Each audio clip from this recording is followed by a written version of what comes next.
TED Talks are recorded live at the TED Conference. This episode features internet theorist Jonathan Zittrain. Here's Jonathan Zittrain.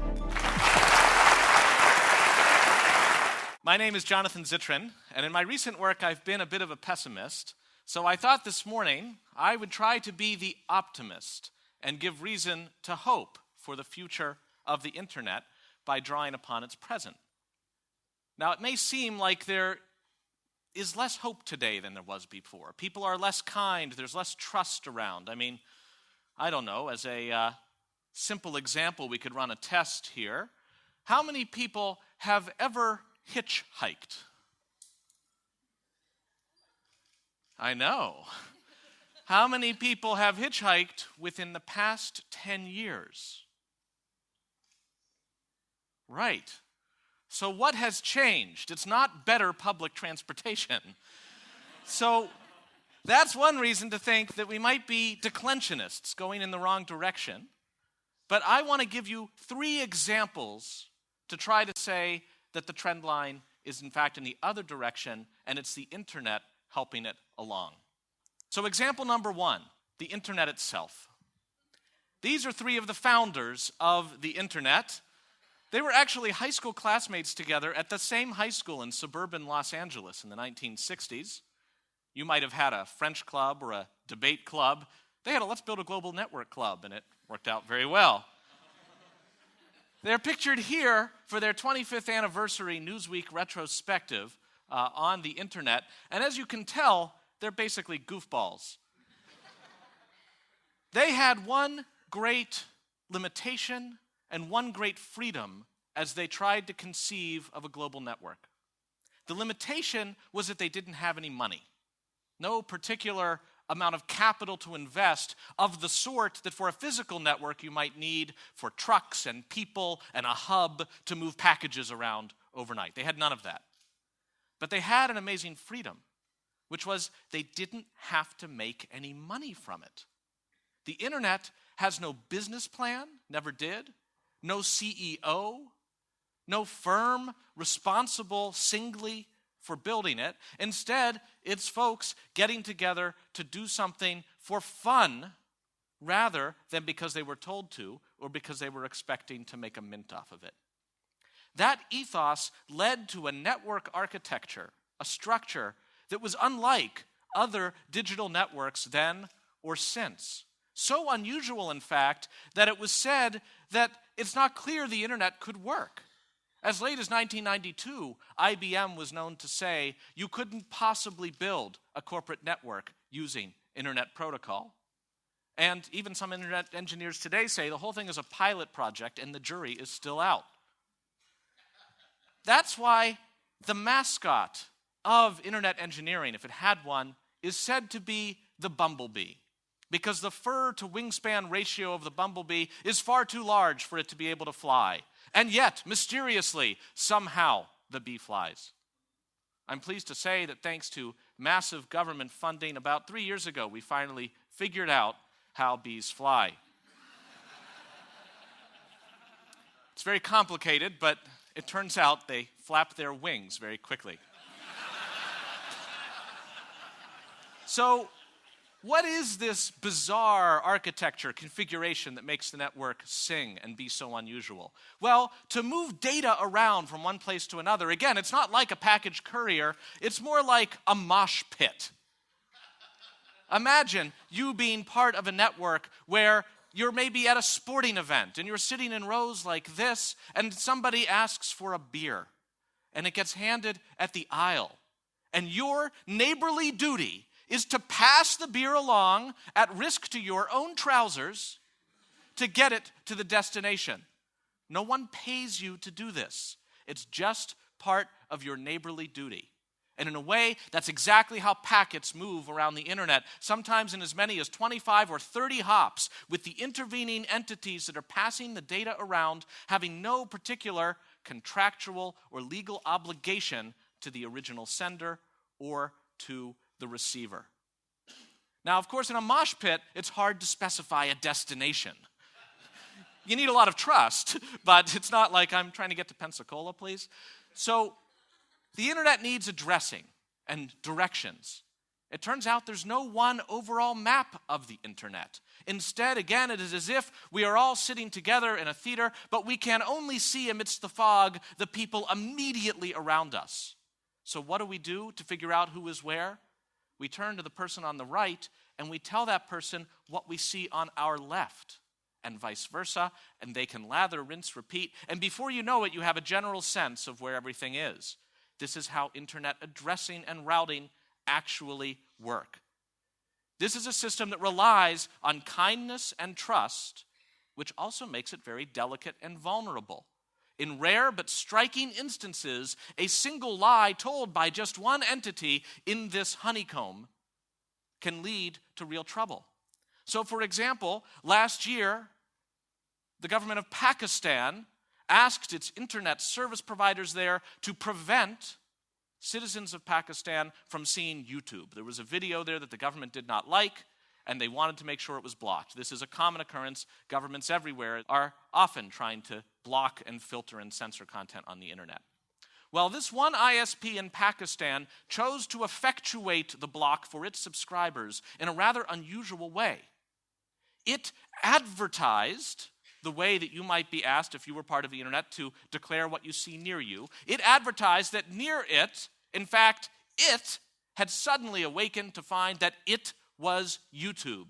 That's right, it said, "I am YouTube," which meant that packets of data from subscribers going to YouTube stopped at the ISP since they thought they were already there, and the ISP threw them away unopened because the point was to block it.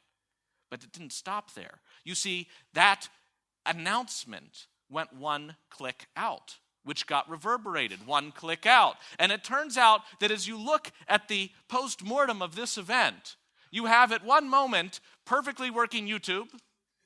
Then, at moment number 2, you have the fake announcement go out, and within 2 minutes, it reverberates around, and YouTube is blocked everywhere in the world. If you were sitting in Oxford, England, trying to get to YouTube, your packets were going to Pakistan, and they weren't coming back. Now just think about that. One of the most popular websites in the world, run by the most powerful company in the world, and there was nothing that YouTube or Google were particularly privileged to do about it. And yet somehow, within about 2 hours, the problem was fixed. How did this happen? Well, for a big clue, we turn to NANOG, the North American Network Operators Group, a group of people who, on a beautiful day outside, enter into a windowless room at their terminals, reading email and messages in fixed proportion font like this, and they talk about networks. And some of them are mid-level employees at internet service providers around the world. And here is the message where one of them says, "Looks like we've got a live one. We have a hijacking of YouTube." This is not a drill. It's not just the cluelessness of YouTube engineers, I promise. Something is up in Pakistan. And they came together to help find the problem and fix it. So it's kind of like if your house catches on fire. The bad news is there is no fire brigade. The good news is random people apparate from nowhere, put out the fire, and leave without expecting payment or praise. I was trying to think of the right model to describe this form of random acts of kindness by geeky strangers. You know, it's just like the hail goes out and people are ready to help. And it turns out this model is everywhere once you start looking for it. Example number 2, Wikipedia. If a man named Jimbo came up to you in 2001 and said, "I got a great idea. We start with 7 articles, then anybody can edit anything at any time, and we'll get a great encyclopedia." Huh? Right. Dumbest idea ever. In fact, Wikipedia is an idea so profoundly stupid that even Jimbo never had it. Jimbo's idea was for Newpedia. It was going to be totally traditional. He would pay people money because he was feeling like a good guy, and the money would go to the people, and they would write the articles. The wiki was introduced so others could make suggestions on edits as almost an afterthought, a back room. And then it turns out the back room grew to encompass the entire project. And today, Wikipedia so ubiquitous that you can now find it on Chinese restaurant menus.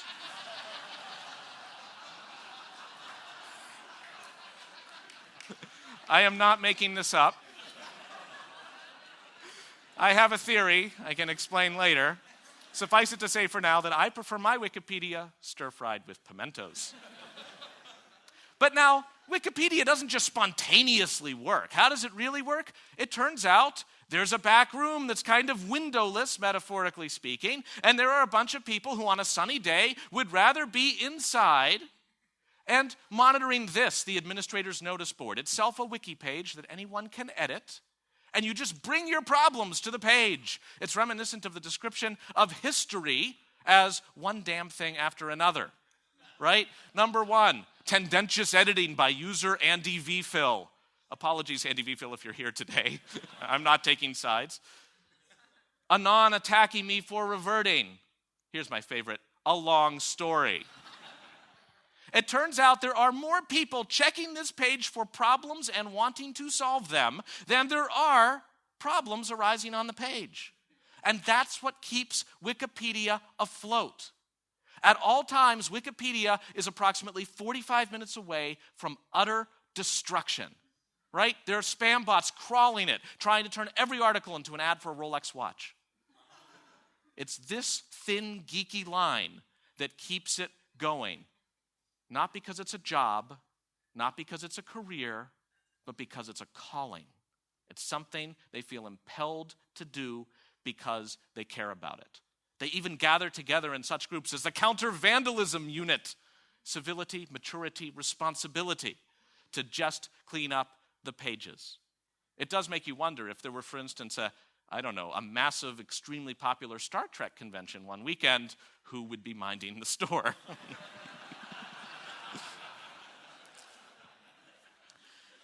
So what we see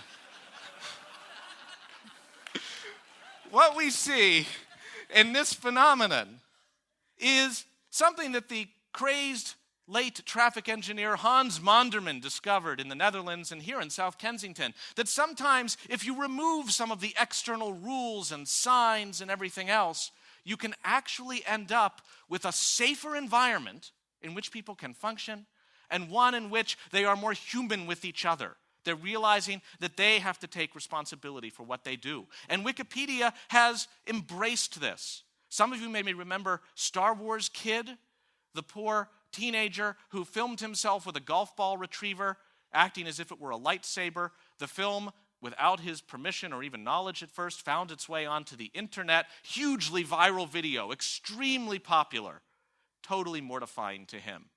Now, it being encyclopedic and all, Wikipedia had to do an article about Star Wars Kid. Every article on Wikipedia has a corresponding discussion page, and on the discussion page, they had extensive argument among the Wikipedians as to whether to have his real name featured in the article. You could see arguments on both sides. Here are just a snapshot of some of them. They eventually decided, not unanimously by any means, not to include his real name, despite the fact that nearly all media reports did. They just didn't think it was the right thing to do. It was an act of kindness, and to this day, the page for Star Wars Kid has a warning right at the top that says, you are not to put his real name on the page. If you do, it will be removed immediately. Removed by people who may have disagreed with the original decision, but respect the outcome and work to make it stay because they believe in something bigger than their own opinion. As a lawyer, I gotta say, these guys are inventing the law and stare decisis and stuff like that as they go along. Now, this isn't just limited to Wikipedia. We see it on blogs all over the place. I mean, this is a 2005 Business Week cover. Wow, blogs are going to change your business. I know they look silly, and sure they look silly. They start off on all sorts of goofy projects. This is my favorite goofy blog, catsthatlooklikehitler.com. You send in a picture of your cat if it looks like Hitler.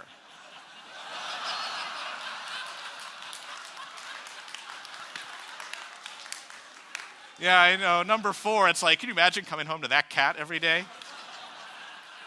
But then you can see the same kind of whimsy applied to people So this is a blog devoted to unfortunate portraiture. This one says, bucolic meadow with split rail fence. Is that an animal carcass behind her? And you're like, I think that's an animal carcass behind her. And it's one after the other, but then you hit this one. Image removed at request of owner. That's it, image removed at request of owner. It turns out that somebody lampooned here wrote to the snarky guy that does the site, not with a legal threat, not with an offer of payment, but just said, hey, would you mind? The person said, no, that's fine. I believe we can build architectures online to make such human requests that much easier to do, to make it possible for all of us to see that the data we encounter online is just stuff on which to click and paste and copy and forward that actually represents human emotion and endeavor and impact, and to be able to have an ethical moment where we decide how we want to treat it. I even think it can go into the real world. We can end up, as we get in a world with more sensors everywhere, there's something filming you, maybe putting it online, to be able to have a little clip you could wear that says, I'd rather not. And then have technology that the person taking the photo, it will note later, this person requested to be contacted before this goes anywhere big, if you don't mind. And that person taking the photo can make a decision about how and whether to respect it.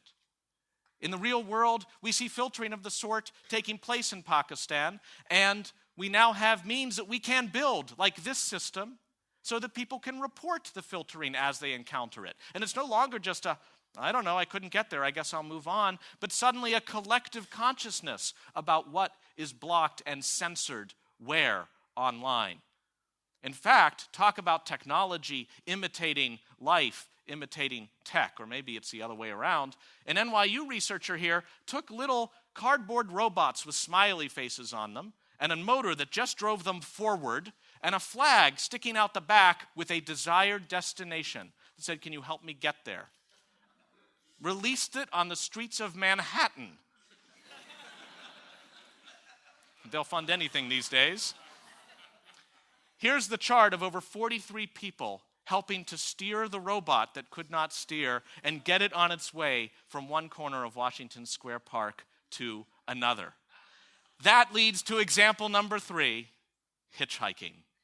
I'm not so sure hitchhiking is dead. Why? There's the Craigslist rideshare board. If it were called the Craigslist hitchhiking board, tumbleweeds would be blowing through it. But it's the rideshare board, and it's basically the same thing. Now, why are people using it? I don't know. Maybe they think that killers don't plan ahead.